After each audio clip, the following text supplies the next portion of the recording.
Please like this video and listen to my story till the end, and let me know which city you're listening from. That way, I can see how far my story has traveled. I still remember that moment like it was yesterday. It was Christmas Eve, but it started with a call from my mom, one I wasn't prepared for. "You don't have a stable job anyway. Just watch the kids for your brother," she said. And then, just like that, she left 3 little ones on my doorstep. But here's the twist. At that very moment, I was sailing through the warm waters of Mexico, my phone ringing nonstop with her frantic messages. "Get back here and fix this right now." I'm Flo, a 30-year-old freelance graphic designer and content creator. I run my own business, own my apartment, and truthfully, I'm doing pretty well. But in the eyes of my family, I was still the one who had nothing going on. No husband, no kids, just a work-from-home lifestyle. To them, that made me the convenient one, the one they could call when they needed help. And every holiday, I was the default babysitter. This year, though, they took it way too far. It wasn't even a request. They just assumed my life could be paused for their perfect holiday without the kids. They didn't ask, they just decided. But what they didn't expect was that I finally hit the pause button on them instead. If you've ever been the one who was expected to drop everything for family, stick around, you're going to want to hear how this played out. Hit that like button if you've ever been expected to drop everything for family. Comment below what you would have done in my place, and subscribe with notifications on because, trust me, this story gets wild. Let's dive in. It was December 23rd, 2 years ago, when I packed my car for the usual drive, 3 hours through traffic to get to my mom's place in the suburbs. A couple of gifts, an overnight bag, nothing unusual. The moment I stepped inside her house, I was hit with the familiar smell of pine. But just as I was getting comfortable, Mom called out, "Flo, you're just in time. The tree's half done, but the lights are tangled again.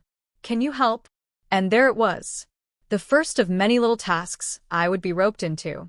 I spent the entire afternoon untangling those lights, testing bulbs that didn't work, and wrapping them around branches like I was on some endless loop of Christmas chores.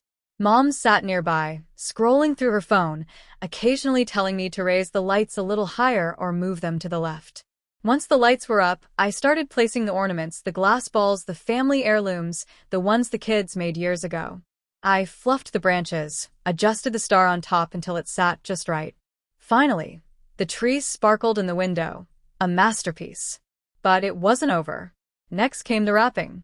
A pile of gifts sat under the tree, waiting to be wrapped.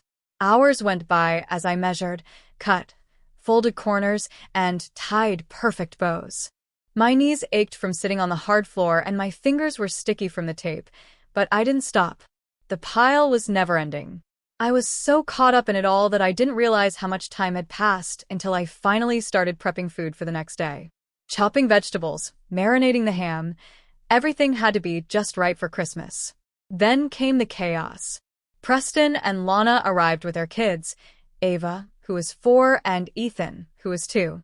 The moment they walked in, the kids were bursting with energy, screaming about Santa and presents.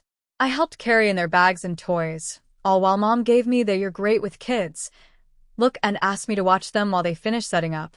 That's when the real work began. The kids were everywhere. Ava was tearing into presents, throwing wrapping paper around like a tornado. Ethan, the little explorer, was putting everything he could find into his mouth. I spent hours picking up the mess, trying to keep everything safe, while still managing to play with them, feed them, change diapers. By the time dinner came, I hadn't even had a chance to sit down. I fed the kids first, tiny portions cut into little pieces, so they wouldn't choke. Ethan was fed in his high chair while Ava sat at the kids' table. Meanwhile, the adults had their own fancy meal at the dining table, wine glasses clinking, their conversations flowing freely. I ate standing up, grabbing quick bites between cleaning spills and wiping sticky faces. The afternoon felt endless. Diaper changes, snacks, more playtime, and then, finally, bedtime. But that didn't give me a break. Ava wanted me to read her stories over and over, and Ethan needed to be rocked to sleep. As the night went on, the house filled with the smells of baking cookies and roasting ham. But I was too busy to enjoy any of it. The kids' cries and giggles drowned out everything else. Then came the moment that still stings. The family photo. Everyone was in cozy pajamas after quick changes, and Mom excitedly clapped her hands. Okay, family photo time. Everyone in front of the tree. Hurry, before the kids crash. Preston scooped Ava onto his shoulders, and Lana stood beside him, arm around Mom's waist. They all smiled, posing for the perfect picture. But me? I was across the room, holding Ethan, who had just fallen asleep again. His little body was warm against my chest, and I didn't want to disturb him. I figured I'd join in once the timer went off or someone called me. But no one did. Mom set the phone on the mantel, hit the timer, and rushed to take her place. Smile. Flash, they all said, checking the shot. And that was it. Not one glance my way. No. Flo, come join us. No, wait a second for Flo. Just excitement over the pictures they already had. And there I was, in the corner, holding a sleeping child, feeling invisible. I made the tree perfect. I fed the kids. I cleaned. But in that moment, I wasn't a part of their perfect family holiday. Later, after the kids were finally asleep and the adults retreated to the den for a movie and more drinks, I ate my reheated leftovers in silence, standing at the counter. The ham was dry, the sides cold, but I didn't care. I just wanted to avoid the silence, the emptiness of that moment. A few weeks later, Mom posted the family photo in the group chat. The big, framed version of it now hung above her fireplace. Everyone, glowing and linked together, looking like the perfect family. It stayed there for the next 2 years, greeting every visitor. But what they didn't know was that it was missing one important person. Ever been made to feel like you don't belong? Like no matter how much you give, it's never enough? Stick around, because things are about to get a lot more complicated. It's funny how a simple photo can stir up so many feelings. That framed picture, hanging above Mom's fireplace, became a reminder every time I went over. I couldn't help but stare at it, feeling that sting in my chest. I had made that perfect Christmas possible, yet I wasn't even in the picture. That moment, the one when I realized how invisible I felt, stayed with me long after the holiday lights were packed away. I tried to push it out of my mind, telling myself, it's just one of those things. It's not a big deal. But deep down, I knew it was. It was the first time I truly understood the extent of how my family saw me, not as an equal, not as a part of the picture, but as a convenience. Things didn't get better after the holidays. Mom's next call came in late November, just as I was deep in the middle of an important project for a major client. I was in my apartment, surrounded by the hum of my dual monitors and Photoshop layers. The phone buzzed, and I didn't even need to look at the screen to know it was Mom. Hi, Mom, I said, clicking save on the latest version of my project, trying to keep the rhythm of work going. Oh, Flo, it's good to hear your voice, she said, her tone warm, almost sing-songy, the kind she used when she had exciting news to share. How's everything? Busy as always? We exchanged the usual pleasantries. The weather in the city, her garden club updates. And then she slid into it. So, I've been thinking about Christmas this year, she started, and I knew exactly where this was going. Preston and Lana were exhausted. The stress of 3 young kids, the long hours at work, and the general overwhelm of trying to keep it all together had taken its toll. I think they deserve a break. Just the adults, you know? I leaned back in my chair, feeling the pit form in my stomach. They're planning to get away, maybe a little getaway nearby without the kids, Mom continued, her voice practically glowing with excitement. And you're the perfect one to help. Your apartment's so spacious, and you can watch the kids while they go. They'll bring everything they need, the crib, the bottles, the toys. It'll be a few days. Just Christmas Eve through the 28th. Easy. Easy. The word echoed in my head. Easy for them, maybe. Not for me. I tried to keep my tone even, my mind racing with all the reasons I couldn't do this. Mom, I can't. I have deadlines. Big ones. This project is crucial. I've got client calls and revisions coming in right after New Year's. There's no way I can fit this in. Oh, sweetie, I know you're busy, she said, almost in that sweet, comforting way she always does when she's trying to soften a blow. But you're at home, right? You don't have to commute, no punching a clock. The kids will entertain themselves while you work. Ava can color, Ethan's got his tablet, and Harper mostly naps. I tried to keep the frustration out of my voice. Mom, it's not that simple. A baby needs constant attention. And the older two, they need food, they need baths, they need supervision. I can't split my focus like that and still deliver quality work.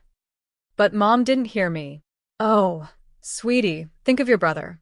He's the one carrying the weight of the family, mortgage, daycare, insurance for 5 people. Real pressure every day. Your deadlines are important, but they're flexible. You're free to help in ways he can't. I felt the familiar weight of guilt settling in. She never raised her voice, never made me feel outright bad. But it was there, that subtle pressure. The implication that my work, my time, wasn't as valuable as Preston's, that I didn't have real responsibilities. Mom, my hours might be flexible, but the work isn't optional. If I fall behind, I lose the client. I said, my frustration building. This isn't a hobby. I could hear her sigh on the other end, soft but disappointed. I understand, but you always say how fast the kids grow. This will be so special for them, and for you too. Don't you want that bond? I rubbed my temple, feeling the exhaustion settle into my bones. I do want to spend time with them, but not at the expense of my business. There was a pause. Then she dropped the bombshell. Well, I've already told Preston you're excited about it. He's relieved, actually. Lana's been so overwhelmed, and this would really help them. The words landed like bricks. She had already made up my mind for me. Mom, I'm telling you, I can't do it. My voice was firm, but she wouldn't hear it. It's settled. I'll let Preston know you're on board, she said, almost cheerfully, before hanging up. I sat there, staring at my phone, heart racing. The sense of helplessness was overwhelming. She hadn't listened. She hadn't even tried to understand. She had decided for me, and I was left with no choice but to comply or be the bad guy. Have you ever felt like your boundaries were completely ignored by family? Tell me in the comments. And if you've dealt with something similar, share your story. You're not alone. Subscribe for more stories about standing your ground and reclaiming your life. I sat there, staring at the screen, the weight of it all pressing down on me. I knew that refusing now would make me the villain, the one who ruined their perfect plans. The thought of being the bad guy in their eyes stung more than I was willing to admit.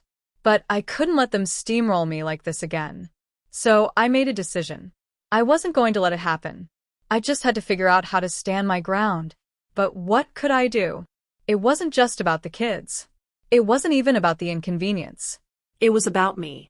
My time, my life, my work. This wasn't going to slide. I had to make a choice, to keep pleasing everyone or to take control of my own life. You'll never guess what happened next. Stick around for the next part of the story. The moment the call ended, I could feel the weight of everything settle into me. I had just been roped into something I didn't want to do, but how could I back out now? Mom had already told everyone I was excited to help. If I said no, I'd be the one ruining Christmas. The guilt was suffocating, but I wasn't going to let it keep me trapped. I couldn't let my boundaries be erased again. For the next few days, my mind was in overdrive. I tried to focus on work, tried to push through the emotions swirling inside me. But every notification on my phone, every email ping, pulled me right back into the situation with my family. I kept thinking about what would happen when the kids arrived. The chaos, the exhaustion, the missed calls with clients, the sense of frustration building inside me. It all came to a head one night, when I couldn't sleep. My thoughts were racing. The more I thought about it, the angrier I became. Not just because my mom had ignored my objections, but because this wasn't the first time. The guilt, the manipulation, the way my time was always considered disposable. I was tired. Tired of feeling like the one who always had to pick up the slack. Tired of my life being treated as the backup plan when things didn't go the way they wanted. I needed to make sure this didn't happen again. But how? Then, one night, as I was scrolling through my phone, an ad popped up. It was for a cruise to Mexico, just a few days before the kids were supposed to arrive. The itinerary looked perfect. Warm weather, beautiful beaches, and solo traveler options. It seemed too good to be true. That was the moment I knew what I had to do. I booked it. It was a bold move. Scary, even. I could feel the adrenaline surge through me as I confirmed my booking, knowing that this was the first time in a long while I was choosing me. The sense of relief was almost overwhelming. For the first time in weeks, I felt like I was finally taking control of my life. The weeks leading up to the trip were a blur of quiet preparation. I didn't tell anyone what I was planning. I just quietly made arrangements. I had to make sure my apartment was secure, so I called a locksmith to change the locks. New deadbolts. No copies made. Then I set up cameras, doorbell cameras with motion sensors, so I could monitor everything from my phone. I wasn't about to let anyone walk in and take over my life again. I packed a small suitcase, filled with only the essentials: sunscreen, books, and a few clothes for the warm weather. I didn't pack a single thing for the kids. I couldn't. This was my time. When the day came, I sent off a few casual texts to Mom, pretending everything was normal. "All set here for the kids," I said. She replied with her usual enthusiasm, sending me lists of allergies, schedules, and the usual barrage of details. I nodded along through the texts, but I wasn't paying attention.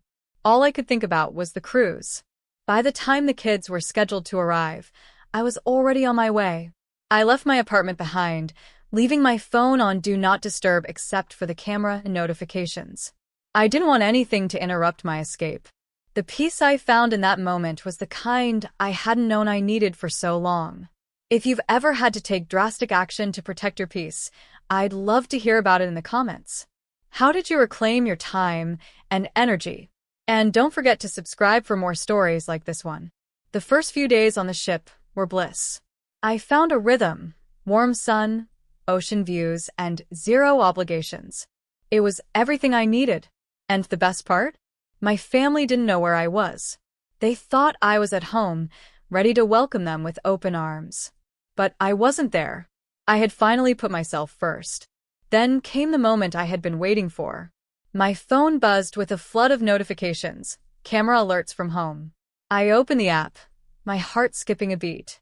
Mom's SUV and Preston's truck were pulling into my driveway. It was the day they were supposed to drop off the kids. I zoomed in on the feed. They were there, all of them. Mom, bundled in her coat, directing Preston as he unloaded bags. Ava and Ethan jumped out of the car, excited, pointing at my building. But the doorbell rang. And rang. And rang. I couldn't help but feel a sense of satisfaction. They knocked and they waited. Then they knocked some more. My phone vibrated with missed calls, texts flooding in from Mom.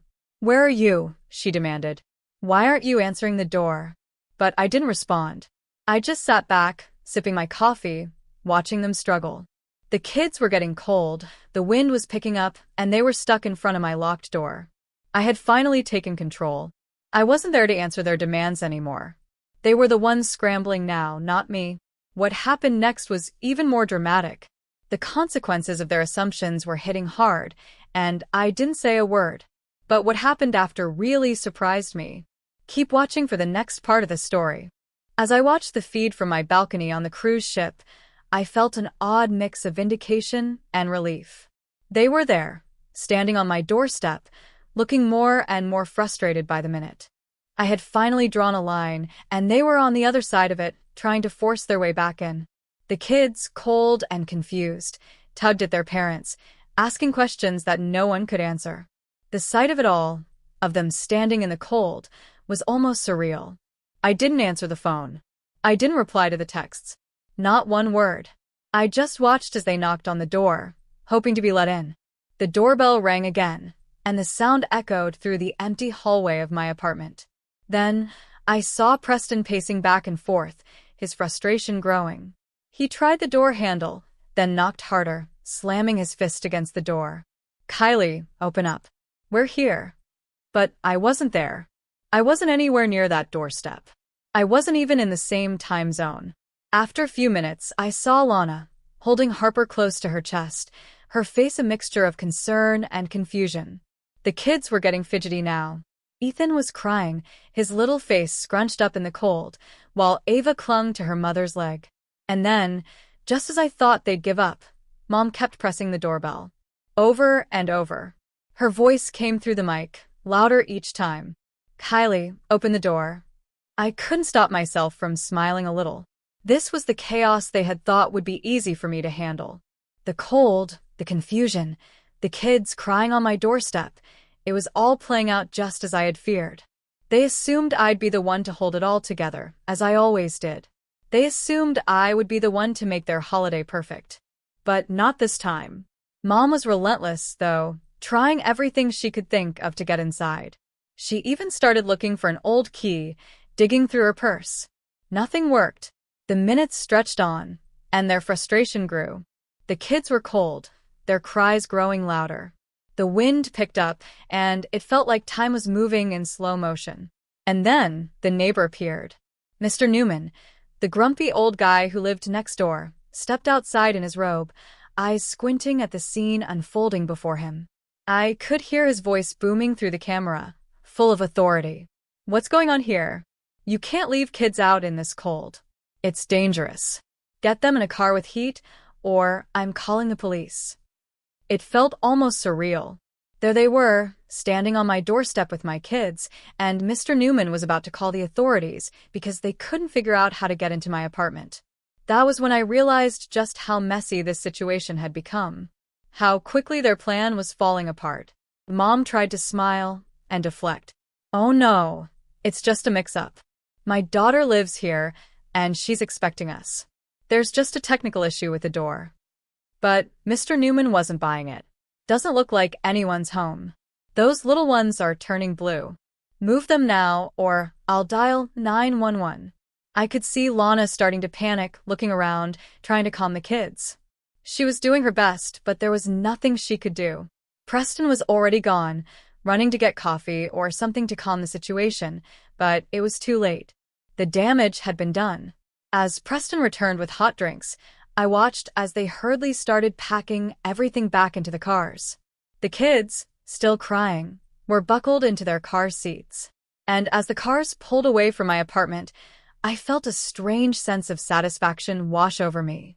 I hadn't said a word, but I knew that in that moment I had won. They had learned the hard way that I wasn't just going to let them walk all over me anymore. They had assumed I'd always be available to clean up their mess, to fix their problems, but this time I wasn't. I had taken control of my life. But the drama didn't stop there.